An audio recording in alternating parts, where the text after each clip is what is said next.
हमारा inverse proportion का topic चल रहा था और आज हम पढ़ेंगे एक्सरसाइज 11.2 का क्वेश्चन नंबर 2।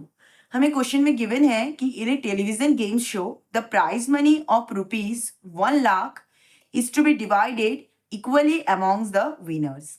कोई टेलीविजन गेम शो है जिसका टोटल प्राइज मनी 1 लाख है, जिसे डिवाइड करना है, जितने भी विनर्स हैं उनके बीच में इक्वली डिवाइड करना है। कंप्लीट द फॉलोइंग टेबल, हमें इस टेबल को कंप्लीट करना है एंड फाइंड, बताना है the prize money given to an individual winners is directly और inversely proportional to the number of winners.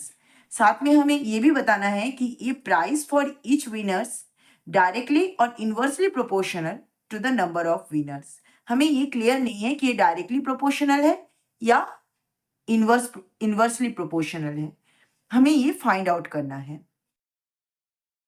Solution. Here the information is given in the form of table.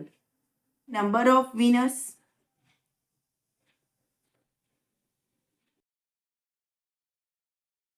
Number of winners दिया है। Next क्या है?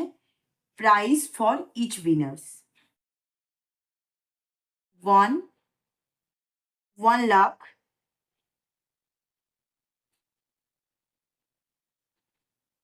2 50,000, 4 5 8 10 20।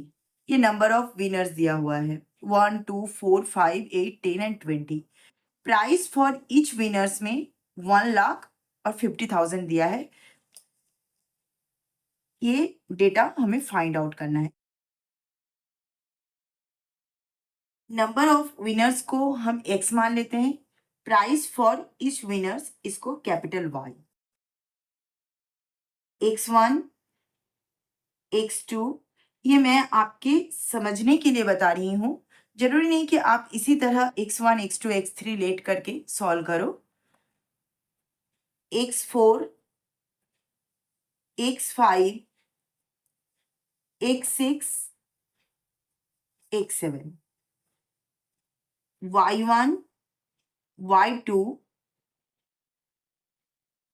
y3 y4 y5 y6 let x1 x2 x3 x4 x5 x6 and x7 are the number of winners x1 x2 x3 x4 x5 x6 x7 are the number of winners and y1 y2 y3 y4 y5 y6 y7 are the prize money to an individual winners। ये जो table है ये question में given है, इस table को हमें complete करना है। तो हमने मान लिया ये x1 x2 x3 x4 x5 x6 जो है ये नंबर ऑफ विनर्स है। y1 y2 y3 y4 y5 y6 and y7 are the prize money given to an individual winners. अब हमें फाइंड आउट करना है ये जो मिसिंग डाटा है y3 y4 y5 y6 and y7, इसको फाइंड आउट करना है। तो इसको फाइंड आउट करने के लिए तो एक बार हम इनवर्स प्रोपोर्शन के डेफिनेशन को देख लेते हैं। क्या पढ़ा था हमने इनवर्स प्रोपोर्शन में? Two quantities x and y are said to be the inverse proportion if with increase in one quantity x the other quantity y is decreases, or if with decrease in one quantity x the other quantity y is increases. ये दोनों ही possibilities हो सकती है कि एक quantity के increase होने से अगर दूसरा क्वांटिटी डिक्रीज हो रहा है, या एक क्वांटिटी के डिक्रीज होने से दूसरा क्वांटिटी हमारा इंक्रीज हो रहा है, तो ये हमारा इनवर्स प्रोपोर्शन का केस कहलाता है. और अगर इनवर्स प्रोपोर्शन का केस है in such a manner that the product of their corresponding value remain constant. इसका मतलब है कि दो क्वांटिटी का प्रोडक्ट जो है वो हमारा इक्वल होगा. जिस तरह डायरेक्ट प्रोपोर्शन में हमने पढ़ा था कि दो क्वांटिटी के रेशियो इक्वल होते थे, x1 upon y1 is equal to x2 upon y2. यही पढ़ा था ना हमने डायरेक्ट प्रोपोर्शन में. इनवर्स प्रोपोर्शन में क्या होता है, दो क्वांटिटी का प्रोडक्ट इक्वल होता है, x1 y1 is equal to x2 y2. इसका मतलब है for every y1 y2 belongs to y corresponding to x1 x2 belongs to x. दो क्वांटिटी का जो है प्रोडक्ट हमारा इक्वल होगा. अगर दो क्वांटिटी का प्रोडक्ट इक्वल नहीं होगा तो ये इनवर्स प्रोपोर्शन का केस भी नहीं होगा. तो इसी मेथड को हम क्वेश्चन में अप्लाई करेंगे कि दो क्वांटिटी का अगर प्रोडक्ट इक्वल है तो वो इनवर्स प्रोपोर्शन का केस होगा. तो यहां तक हमें समझ में आ गया.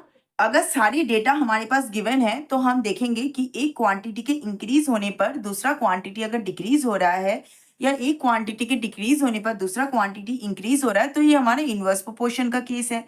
लेकिन यहाँ पर तो हमारा टेबल भी कंप्लीट नहीं है, इसको हमें कंप्लीट करना है और साथ में ये भी बताना है क्या ये डायरेक्टली प्रोपोर्शनल का केस है या इनवर्स प्रोपोर्शन का. तो सबसे पहले हमें क्या करना है, अगर ये इनवर्स प्रोपोर्शन का केस है, दो क्वांटिटी का प्रोडक्ट जो है वो इक्वल होगा, और अगर वो इक्वल नहीं होता है तो वो इनवर्स प्रोपोर्शन का केस नहीं है. x1 अपॉन y1, अगर हम डायरेक्ट प्रोपोर्शन का केस देखें तो क्या होगा, हमारा रेशियो इक्वल होना चाहिए. Means x1 upon y1 is equal to x2 upon y2. ये दो डाटा तो हमारा गिवन है. तो x1 क्या है, 1 है, अपॉन y1 क्या है, 1 लाख, इक्वल टू x2 क्या है, 2, y2 क्या है, 50,000. अगर आप इसे कैंसिल करो, 2 1 जा 2, 25,000. तो 1 upon 1 lakh not equal to 1 upon 25,000. मतलब ये डायरेक्ट प्रोपोर्शन का केस तो नहीं है.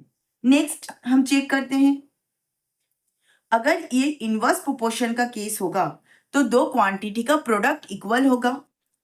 Means x1 into y1 is equal to होना चाहिए x2 इंटू y2 का. तो x1 क्या है यहाँ पर 1, y1 कितना है 1 लाख, x2 क्या है 2, y2 क्या है 50,000.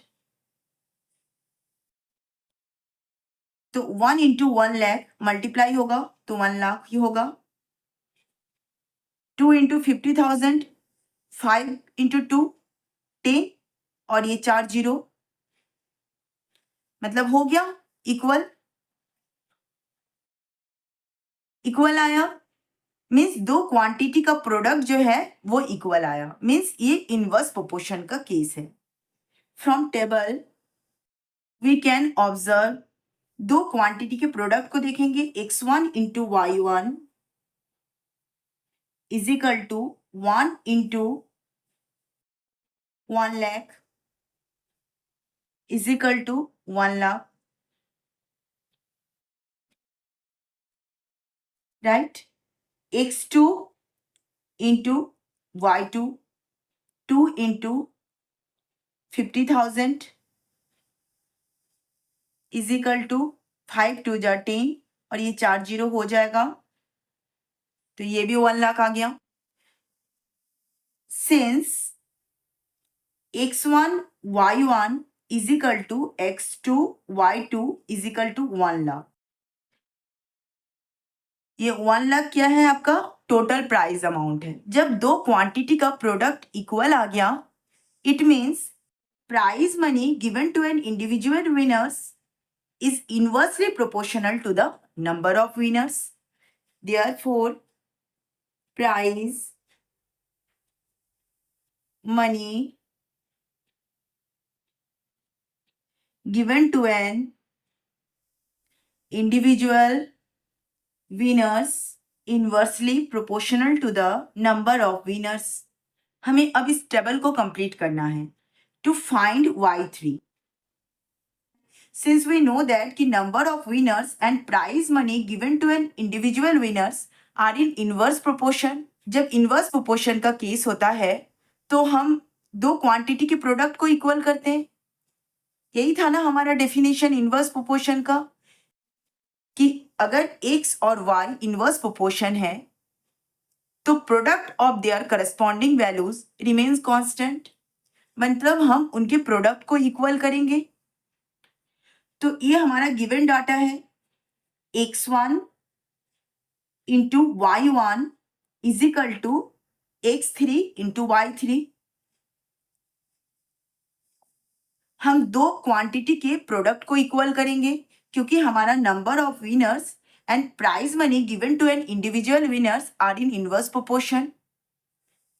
तो ये डाटा हमारा गिवन है, इसीलिए इसके साथ इक्वल करना है. आप चाहो तो x2 y2 के साथ भी आप इक्वल कर सकते हो, लेकिन इसमें 1 है तो कैलकुलेशन थोड़ा इजी होगा, इसीलिए x1 y1 के साथ हम इक्वल कर रहे हैं. आंसर सेम आएगा. x1 y1, x1 क्या है 1 है, इंटू y1 क्या है 1 lakh, is equal to x3 क्या है 4 इंटू y3 हमें फाइंड आउट करना है. This implies that y3 is equal to 1 into 1 lakh upon 4 into 2500, और ये 3 जीरो जो है ये हो जाएगा, means 25,000. y3 is equal to 25,000. ये y3 क्या है हमारा प्राइस टू ईच विनर्स, ये रुपीज में है तो ये भी हमारा रुपीज में आएगा. Therefore each winners will be given 25,000 rupees. अब हमें y4 फाइंड आउट करना है तो भी हम सेम प्रोसीजर अप्लाई करेंगे. Since number of winners and prize money given to an individual winners are in inverse proportion, then product of their corresponding values remains constant. हम दो क्वांटिटी के जब x और y इनवर्स प्रोपोर्शन है तो हम दो क्वांटिटी के प्रोडक्ट को इक्वल करेंगे. तो यहाँ पर किसको इक्वल करेंगे x1 y1 is equal to x4 y4. To find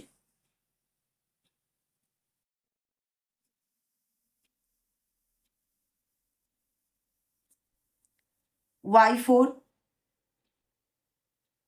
x1 into y1 is equal to x4 into y4. This implies that x1 1 है, y1 क्या था हमारा 1 लाख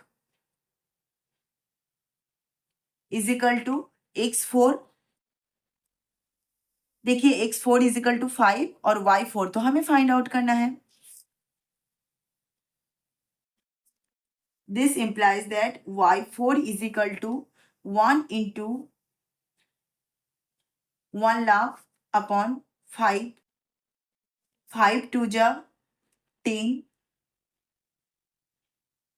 ये 4 जीरो हो जाएगा. 20,000 रुपीज. y4 क्या था हमारा prize money given to an individual winners, वो रुपीज में था इसीलिए 20,000 रुपीज आ गया. देयरफॉर ईच विनर्स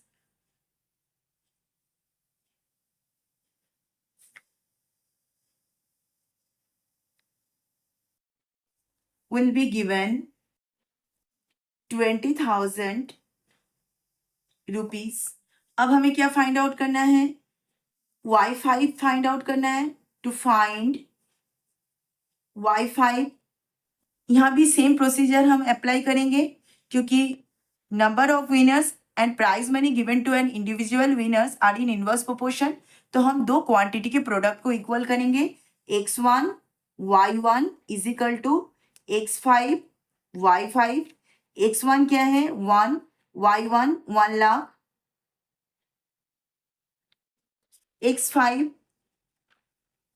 x5 हमारा 8 है, y5 हमें फाइंड आउट करना है। This implies that y5 is equal to 1 into 1 lakh upon 8, 2 4 जा 8, 2 5 जा 10 और ये 4 जीरो हो जाएगा, 2 2 जा 4, 2 into 25 is equal to 50, 3 zero हो जाएगा, 2 1 जा 2, 2 2 जा 4, 2 5 जा 10 और ये 2 zero. y5 is equal to आ गया 12,500 rupees. Therefore, each winners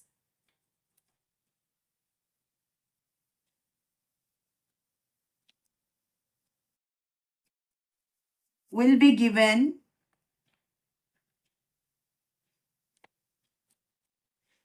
12,500 rupees. अब हमें y6 फाइंड आउट करना है। To find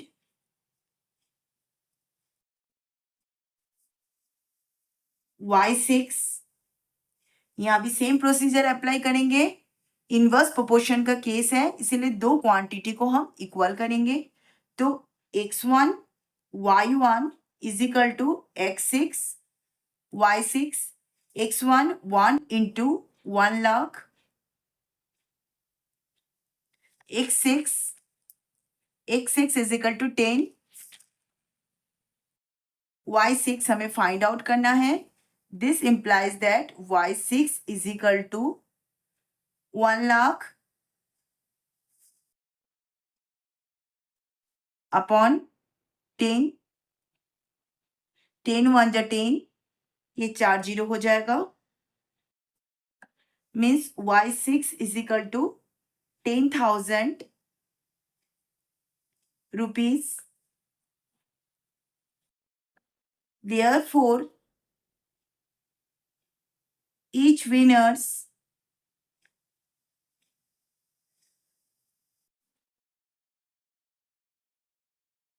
will be given 10,000 rupees. अब हमें y7 फाइंड आउट करना है। To find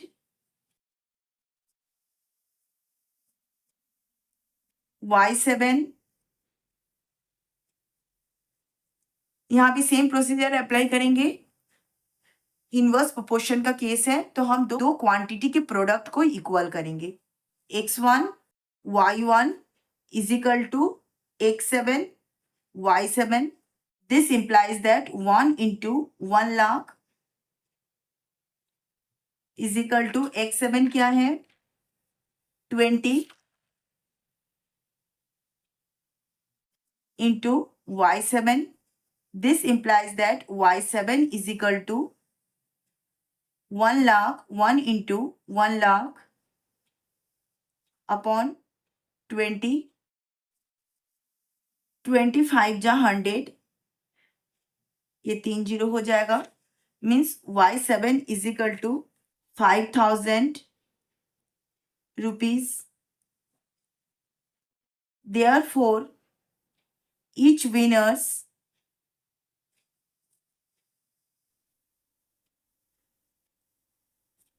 will be given 5,000 rupees. So, our table becomes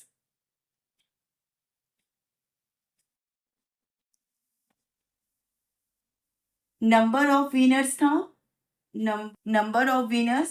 next क्या था, प्राइस टू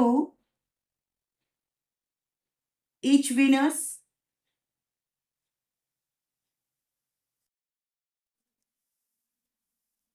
ये रुपीज में था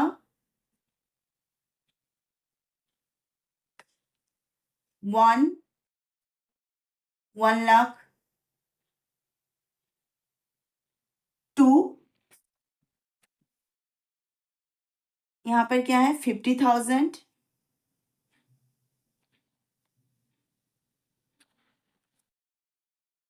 4, 5, 8, 10 एंड 20। 4 y3 कितना आया 25,000,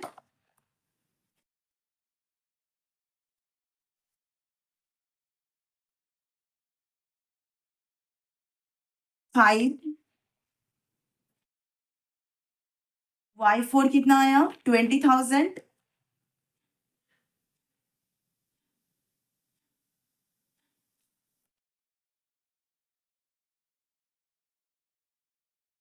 8 y5 12,500,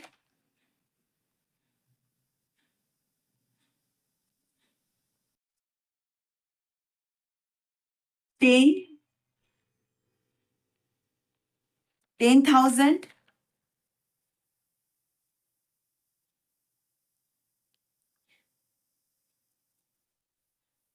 x7 है 20,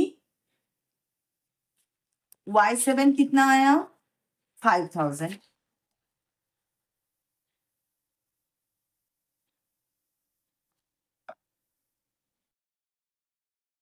ये हो गया हमारा टेबल कंप्लीट। अब देखिए, जब हमारा 1 था नंबर ऑफ विनर्स तो टोटल प्राइज अमाउंट कितना था 1 लाख। जब 2 हुआ मतलब नंबर ऑफ विनर्स बढ़ गए तो प्राइज अमाउंट कितना हुआ 50,000। जब नंबर ऑफ विनर्स 4 हो गया तो ये 25,000, 5 हो गया तो 20,000, 8 तो 12,500, 10 तो 10,000, 20 तो 5,000। मतलब जैसे जैसे हमारे नंबर ऑफ विनर्स इंक्रीज हो रहे हैं, prize money given to an individual winners वो क्या हो रहा है कम हो रहा है। मतलब एक क्वांटिटी के बढ़ने से दूसरा क्वांटिटी हमारा क्या हो रहा है घट रहा है। तो यही है ना हमारा इनवर्स प्रोपोर्शन का केस कि एक क्वांटिटी के इंक्रीज होने से अगर दूसरा क्वांटिटी डिक्रीज हो रहा है या फिर एक क्वांटिटी के डिक्रीज होने से दूसरा क्वांटिटी हमारा इंक्रीज हो रहा है तो वो हमारा इनवर्स प्रोपोर्शन का केस है। We can see that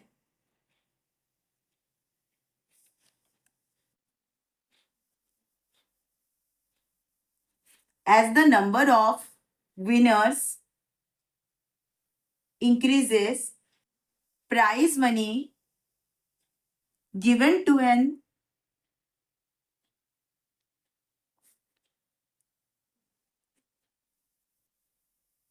individual winners is decreases। जैसे जैसे हमारा नंबर ऑफ विनर्स इंक्रीज हो रहा है price to each winners decrease हो रहा है। Therefore, number of winners and prize to each winners